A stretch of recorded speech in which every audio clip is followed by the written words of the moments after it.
for the serious gamer.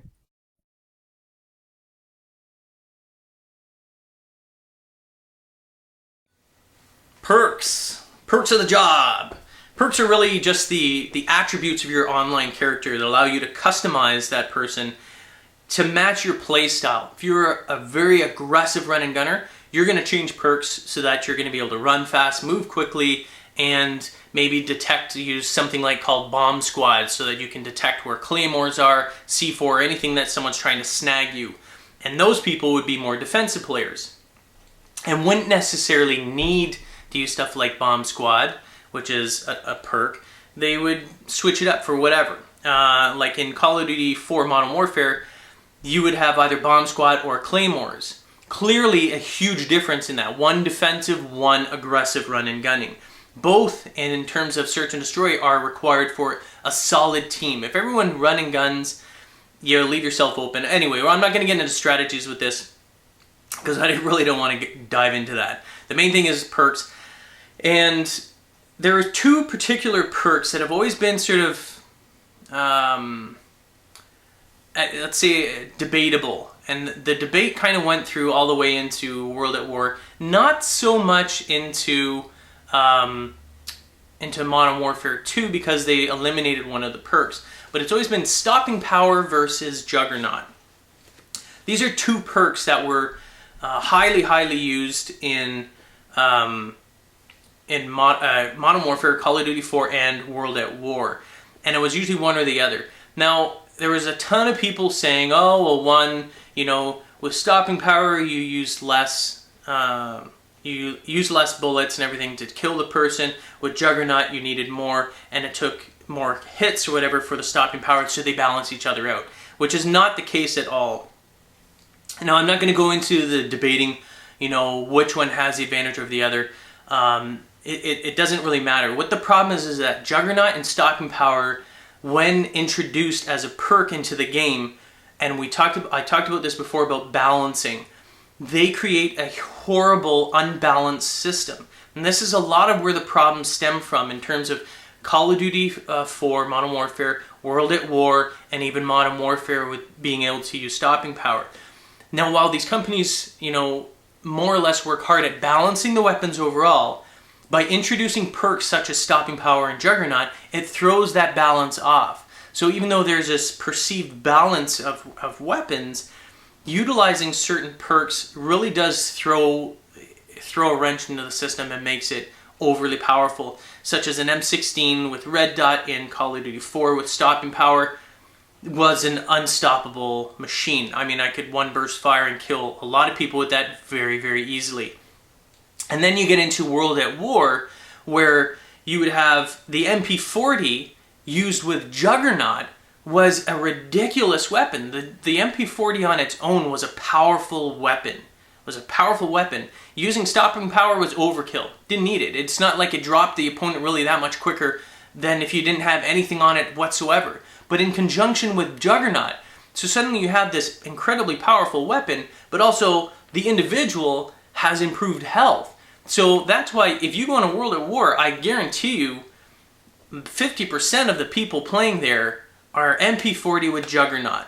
And that's the reason. So these Juggernaut and stopping power, while you're saying one cancels the other, they do not. They create an unbalanced environment with certain weapons, and therefore throws the equilibrium off in terms of gameplays. So creating certain perks is very important. Creating balanced perks that don't throw, certain players at an amazing advantage, and everyone always only uses that perk. Because if that's the case, if someone only ever uses that and everyone uses it because clearly it's the best one to have, then that's an unbalanced system. It sort of hinders and prevents other players from exploring other perks and enjoying and creating a variety of gameplay, you know what I mean, where players are capable of doing other things. But if those players don't have that one perk, they're at a huge disadvantage. And that's where the balancing really comes into play here. And one of that, and the most renowned monster of perks, and quite possibly the worst perk ever created, was One Man Army. One Man Army perk in Modern Warfare 2 was quite possibly the worst perk ever created by or in the Call of Duty series by Infinity Ward. It's a horrendous thing where you have unlimited power, and these weapons are already very powerful. Everything in there is very powerful, and in conjunction with stuff like grenade launchers with danger close and then one-man army, it creates very, very huge sort of problematic maps, problematic game styles, and it ruins. It creates, the balancing is off, and that's why a lot of people do not like Modern Warfare 2. It's not necessarily just because of a one-man army, it's because of these certain aspects in the game that have thrown the kilter off, and the gameplay is no longer balanced. Normally out of a game, say you have 12 people, you'll have each person will have slight differences, but in the end, both sides kind of even each other off, and then in terms of skill balancing as well. And I really don't see that at all in Modern Warfare 2, where they balance, here's a few good guys versus and some new guys versus these guys, and then balance it off. I don't understand the matchmaking on there. I know a lot of people complain about it. I'm not going to go into details because, quite frankly, I haven't researched it enough to actually say whether it is broken or not, or whether or not it's just the players that have screwed it up, because one player is showing as low-level prestige, but he's hacked and unlocked everything. They're therefore throwing off the kilter, you know what I mean, unbalancing it. A lot of it is what we're doing. We're unbalancing it, but they're giving us the tools to do it. So perks, you can definitely ruin a game with perks. I've always said, and actually I think it was in a gun shop too, my idea of a really good Call of Duty, and this was months ago, where I said I would rather see no stopping power and no juggernaut whatsoever. Don't give us the opportunity to throw the balance off. Why do that? I mean, if you look at really well-balanced games such as Battlefield, I mentioned this before, Battlefield Bad Company 2 and Killzone 2 as well, there's no juggernaut stopping power. The weapons are balanced. That's it. So when you grab them, there's nothing really in terms of perks that throws that balance off. And unfortunately, that's what they've done in Call of Duty up to this point. So now what we've done is Black Ops, I like to consider myself part of the family. Treyarch has said, you know what? These are issues. These are issues, and this is why I'm saying that Treyarch is taking this very seriously. They're looking at restoring that balance, restoring that equilibrium in gameplay, because that's all that really needs to be done here. All that needs to be done to fix all of this garbage within the what's happened transpired from Modern Warfare 2 is to bring that equilibrium back, to give games where it seems to be even on each side and sort of not clearly one-sided, where a little smidge of luck with kill streaks, all of a sudden one team's just obliterating the crap out of the other side, weapons or anything like that. If you restore that balance as strongly as possible and enforce the laws governing that, which is banning people and stuff like that, you're going to be able to restore and bring back hardcore gamers to Call of Duty. And that's really what I've seen Black Ops. Black Ops Treyarch is looking at all this stuff saying, this is a problem, this is a problem. They've gotten rid of stopping power, they've gotten rid of juggernaut, so there's no more imbalance. Even if there's a weapon like an MP40, it was one weapon that they kind of screwed up, for a lack of a better word, or words. They screwed up in World at War, where it was kind of overly powerful. But they've eliminated that ability to take it beyond and make it ridiculously overpowered, which is what happens when you slap on Juggernaut. So even if there isn't going to be perfect balancing in the weapons, by removing stopping power in Juggernaut, you reduce the risk of that balance being thrown way off.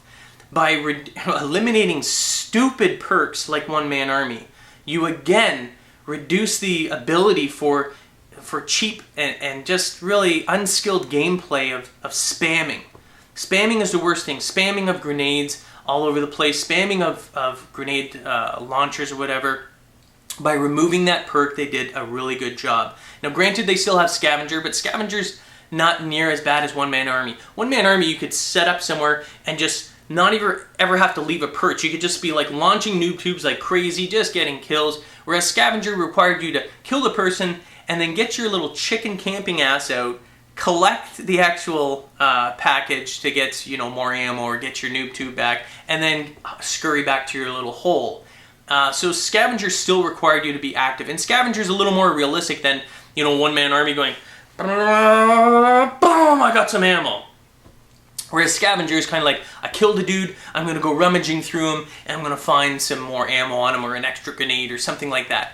That's a little more realistic. I know we're not talking about realism here, but reflecting or trying to emulate realism in these war games is what appeals to us, is what we're like, wow, look at the graphics, look at this, look how amazing it is. The more it reflects real life, the more amazed and blown away we are. So for all of you guys out there that are saying, it's not supposed to be realistic. Yes, it is. It is supposed to be realistic, or else we'd be playing Mickey Mouse characters shooting bubbles all over the place with the same sort of caliber of weapons, whatever. Why would they bother, showing an AK-47 and researching it? It's cool that it replicates reality. That's what makes it cool. The closer it is, the environments that reflect real life appeals to us. So don't kid yourself by saying that, it's not supposed to be realistic. It absolutely is. The more realistic, the more we're going to be getting our little digital, I'm not even going to say it. I was going to get all rude. Anyway, so the perk system definitely looks like it's going in the right direction. Again, another thing that Black Ops is going to be improving on. Getting rid of Stopping Power Juggernaut, which may help to restore balancing on weapons, and then getting rid of stupid perks such as One Man Army, which completely throws balancing off, and regardless as to the weapon, it just throws gameplay off. So they've taken that and they've looked at that very seriously, and I think they're going to do a real good job on that. So definitely an improvement on perks.